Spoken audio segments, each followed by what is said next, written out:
Let's talk about scoliosis now. Scoliosis is an abnormal curvature of the spine, meaning kung itong spine mo may humahatak dito, may nagpapahatak naman dito. So masyado malakas to, masyado mahina ito. Naghahatakan sila, merong muscle imbalance na tinatawag.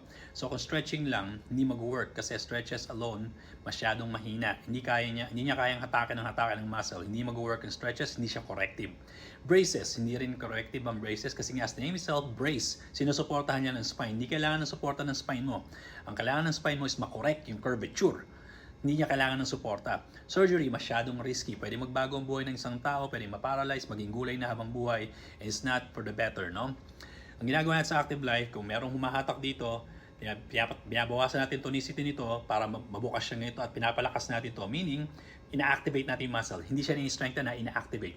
So, binabalance natin ang muscle to the point na dumiretso talaga yung spine. Without doing surgery, walang gamot, walang cumbersome braces.